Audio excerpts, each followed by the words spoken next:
Hello എല്ലാവർക്കും എജുപോർട്ടിലേക്ക് സ്വാഗതം. ഞാൻ ബിസിനസ് സ്റ്റഡീസ് എടുക്കുന്ന അഫ്ലൈ സാറാണ്. ഓക്കെ, സോ എല്ലാവരും ഒന്നുകൂടി വെൽക്കം ചെയ്യാണ്. ഞാൻ ഈ പറഞ്ഞതുപോലെ തന്നെ നമ്മൾ എക്സാം ചൂടിലാണ് ഇങ്ങനെ നിൽക്കുന്നത്. എക്സാമിന്റെ ഒരു എന്താ പറയുക, എക്സാമിന് ഇനിയിപ്പോൾ കാത്തിരിക്കാനൊന്നുമില്ല. മറ്റന്നാളൊക്കെ ഒരു എക്സാം എഴുതാൻ പോകുന്ന ആൾക്കാരാണ്. ഓൾറെഡി ഒന്ന് രണ്ട് എക്സാം എഴുതിയവരാണ് അല്ലേ. ഓക്കെ, അപ്പോൾ നമുക്ക് ബിസിനസ് സ്റ്റഡീസിലെ കുറച്ചുകൂടി ഇമ്പോർട്ടന്റ് ആയിട്ടുള്ള കുറച്ച് ടോപ്പിക് ഡിസ്കസ് ചെയ്യുമ്പോൾ അതിൽ ഫോർമേഷൻ ഓഫ് എ കമ്പനി എന്ന് പറയുന്ന ചാപ്റ്ററിൽ ഒരു ഇമ്പോർട്ടന്റ് ആയിട്ട് ഒരു ടോപ്പിക് പറയുന്നുണ്ട്.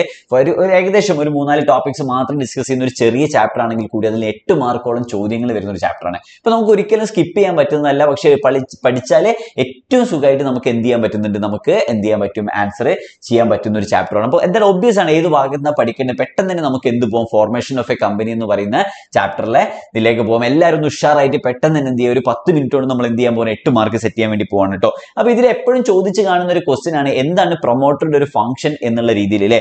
ഒരു 6 മാർക്കിനൊക്കെ ചോദിക്കാൻ മാത്രം പൊട്ടൻഷ്യൽ ഒരു ക്വസ്റ്റ്യൻ ആണ് പ്രൊമോട്ടറുടെ ഫംഗ്ഷൻ എന്ന് പറയുന്നത്. ചിലപ്പോൾ 3 മാർക്കിനോ 4 മാർക്കിനോ ഏതെങ്കിലും 3 4 എഴുതാൻ വേണ്ടിയിട്ടുള്ള ചോദ്യങ്ങളും കണ്ടുവരുന്നുണ്ട്. ഓക്കെ, സോ നമുക്ക് പെട്ടെന്ന് എന്ത് ചെയ്യാം, ആൻസറിലേക്ക് പോകാം. ഫസ്റ്റ് തന്നെ ഐഡന്റിഫിക്കേഷൻ ഓഫ് ബിസിനസ് ഓപ്പർച്യൂണിറ്റി എന്ന് പറയുന്നത് ബിസിനസ് ആശയത്തിന്റെ കണ്ടെത്തൽ. എന്തെങ്കിലും ഒരു ബിസിനസിന്റെ ഒരു ആശയം, എന്ത് ബിസിനസ് ചെയ്യും, ഒരു ബിസിനസ് ഐഡിയ ഡെവലപ്പ് ചെയ്യുന്നതാണ് പ്രൊമോട്ടറുടെ ഏറ്റവും ആദ്യത്തെ ഫംഗ്ഷൻ എന്ന് പറയുന്നത്.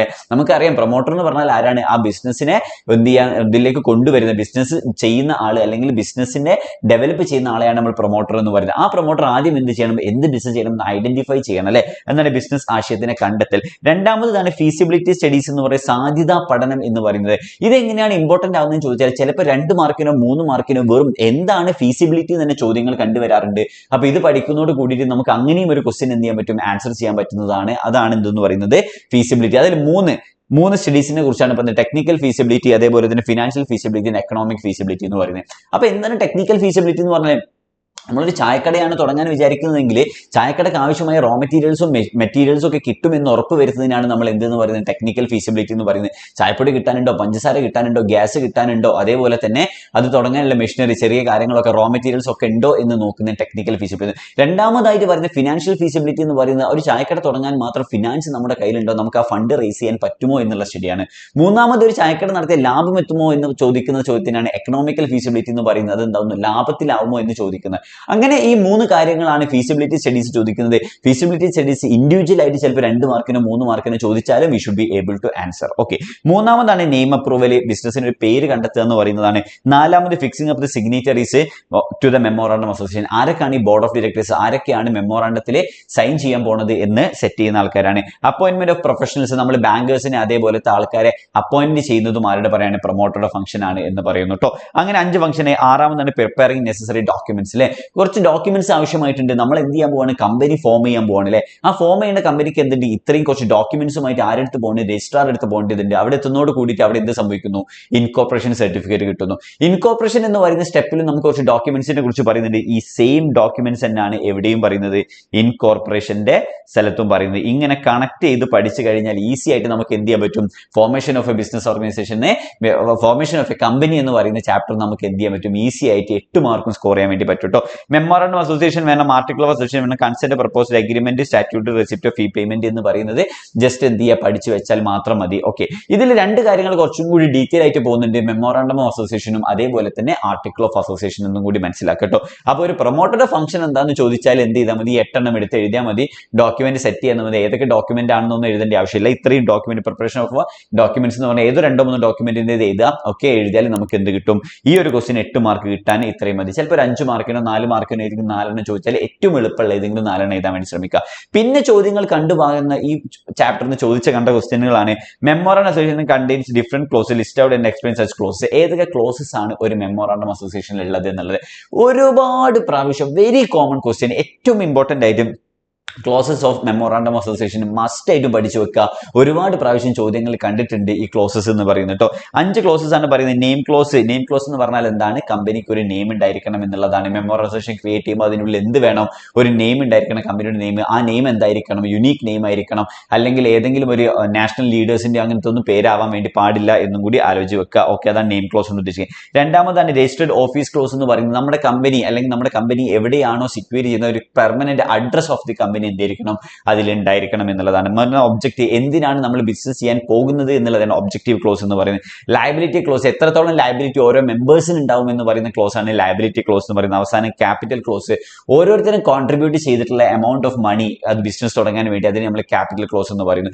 ഈ 5 ക്ലോസ് മാത്രം പഠിച്ച് വെച്ചാൽ തന്നെ നിങ്ങൾക്ക് എന്താണ് ഈ ക്ലോസസ് ഓഫ് ബിസിനസ് എന്ന് പറയുന്നു, ഈ മെമ്മോറാണ്ടം അസോസിയേഷനിലെ കണ്ടന്റ്സ് ഓഫ് മെമ്മോറാണ്ടം അസോസിയേഷൻ ഒക്കെ ഉള്ള ചോദ്യത്തിന് നിങ്ങൾ ആൻസർ ചെയ്യാൻ വേണ്ടി പറ്റുന്നതാണ് കേട്ടോ. ഇനി മറ്റൊരു ക്വസ്റ്റ്യൻ കണ്ടിട്ടുള്ളത് MOAയും AOAയും തമ്മിലുള്ള ഡിഫറൻസ് ആണ്. മെമ്മോറാണ്ടം ഓഫ് അസോസിയേഷനും അതേപോലെ തന്നെ ആർട്ടിക്കിൾ ഓഫ് അസോസിയേഷനും തമ്മിലുള്ള ഡിഫറൻസ് ആണ് ചോദിച്ചു കണ്ടിട്ടുള്ളത്.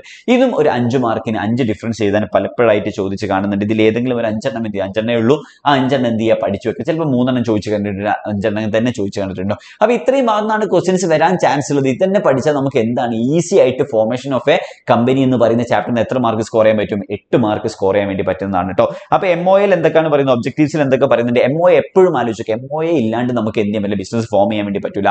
അത് നമ്മൾ രജിസ്ട്രേഷന്റെ സമയത്തും ഔട്ട്സൈഡിലേക്കുള്ള ആൾക്കാർക്കും വേണ്ടിയിട്ടാണ് MOA ക്രിയേറ്റ് ചെയ്യുന്നുള്ള ഒരു ഐഡിയ നമ്മുടെ ഉള്ളിൽ ഉണ്ടാക്കി വെക്കുക. AOA എന്ന് പറഞ്ഞാൽ എന്താണ്, അതില്ലെങ്കിലും പ്രശ്നമില്ല, MOAന്റെ ഒരു ഭാഗമാണ് AOA എന്ന് പറയുന്നത്. ഈ AOA എന്താണ്, ഈ പറഞ്ഞതുപോലെ തന്നെ ബിസിനസിന്റെ ഉള്ളിലുള്ള റൂൾസ് ആൻഡ് റെഗുലേഷൻസും ബിസിനസിന്റെ ഇന്റേണൽ കാര്യങ്ങൾക്കും വേണ്ടി യൂസ് ചെയ്യുന്നതാണ് AOA. ഈ പറഞ്ഞതിൽ തന്നെ നമുക്ക് എന്ത് ചെയ്യാൻ പറ്റുന്നുണ്ട്, കുറച്ച് ഡിഫറൻസ് ഫൈൻഡ് ചെയ്യാൻ വേണ്ടി പറ്റുന്നുണ്ട്. ആ ഡിഫറൻസ് എന്തൊക്കെയാണെന്ന് നമ്മൾ എന്ത് ചെയ്താൽ മതി, ജസ്റ്റ് ഒന്ന് നോക്കി വെച്ചാൽ നമുക്ക് എന്ത് ചെയ്യാൻ പറ്റും, ഈസി ആയിട്ട് ഇത് സ്കോർ ചെയ്യാൻ വേണ്ടി പറ്റുന്നു. അപ്പോൾ define the objective which the company is formed, ബിസിനസിന്റെ ഒബ്ജക്റ്റീവ് നമ്മൾ ഒബ്ജക്റ്റീവ് ക്ലോസ് MOAയിൽ പറയുന്നില്ലേ, സ്വാഭാവികമായിട്ടും അതുണ്ട്. കമ്പനീസ് റൂൾസ് ഓഫ് ദ അല്ലെ, മാനേജ്മെന്റ് റൂൾസ് ആൻഡ് റെഗുലേഷൻസ് പറയുന്നതാണ് എന്തെന്ന് പറയുന്നത് AOA എന്ന് പറയുന്നത്. Position, main document of the company, കമ്പനിയുടെ ഏറ്റവും പ്രധാനപ്പെട്ട ഡോക്യുമെന്റ് ആണ് എന്തെന്ന് പറയുന്നത് MOA എന്ന് പറയുന്നത്, മെമ്മോറണ്ടം. അതില്ലാണ്ട് ബിസിനസ് തുടങ്ങാൻ വേണ്ടി പറ്റത്തില്ല. ഇവിടെ നിന്ന് സബ്സിഡറി ഡോക്യുമെന്റ് ആയിട്ടാണ് കാണുന്നത് എന്തിനെ, AOA. അപ്പൊ ഇപ്പോഴും മനസ്സിലായി, AOA ഒരു സെക്കൻഡ്, ഒരു 2ാം ആളാണ്.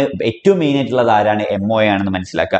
Relationship, define the relationship company with outsiders. ഞാൻ പറഞ്ഞിട്ടുണ്ട്, പുറത്തുള്ള ആൾക്കാർക്ക് രജിസ്ട്രേഷന്റെ സമയത്തൊക്കെ ആവശ്യമുള്ള സാധനമാണ് MOA എന്ന് പറയുന്നത്. അപ്പൊ അതെന്താണ്, ഫോർ ദ ഔട്ട്സൈഡേഴ്സ് ആണ്. ഇതെന്താണ്, of the members of the company. Members of the company എന്ന് പറഞ്ഞാൽ ഇന്റേണലി ആവശ്യമുള്ള സാധനമാണ് AOA എന്ന് പറയുന്നത്. അടുത്തതായിട്ട് validity, acts beyond MOA invalid.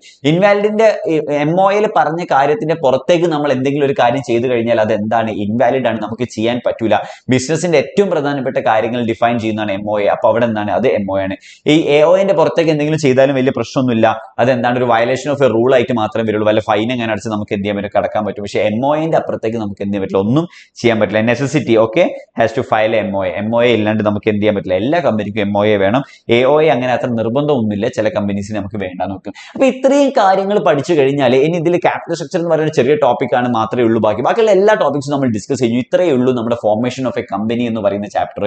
ഈ ചാപ്റ്റർ പഠിക്കുന്നതോട് കൂടിയിട്ട് നമുക്ക് എന്ത് ചെയ്യാൻ പറ്റുന്നുണ്ട്, നമുക്ക് ഷുവർ ആയിട്ട് നമുക്ക് എത്ര മാർക്ക് വാങ്ങാൻ പറ്റുന്നുണ്ട്, 8 മാർക്ക് സ്കോർ ചെയ്യാൻ വേണ്ടി പറ്റുന്നുണ്ട് കേട്ടോ. ഇൻകോർപ്പറേഷനിൽ നമ്മൾ വേറൊരു പരിപാടി ബർത്ത് സർട്ടിഫിക്കറ്റ് ഓഫ് എന്ത് പറയുന്നുണ്ട്, ബർത്ത് സർട്ടിഫിക്കറ്റ് ഓഫ് കമ്പനി എന്നും പറയുന്നുണ്ട് കേട്ടോ. അപ്പൊ ചിലപ്പോൾ ഒരു 1 വേർഡ് ചോദിക്കാൻ, എന്താണ് ബർത്ത് സർട്ടിഫിക്കറ്റ് ഓഫ് കമ്പനി എന്ന് ചോദിച്ചാൽ പോലും നമുക്ക് ആൻസർ ചെയ്യാൻ പറ്റുന്ന 1 വേർഡ് കേട്ടോ. അപ്പൊ ഇത്രയും കാര്യങ്ങളാണ് ഫോർമേഷൻ ഓഫ് എ കമ്പനി എന്ന് പറയുന്ന ചാപ്റ്ററിൽ ഡിസ്കസ് ചെയ്യാനുള്ളത്. വെരി ഈസി ആയിട്ട് പഠിക്കുക. All the best for your examination. Thank you.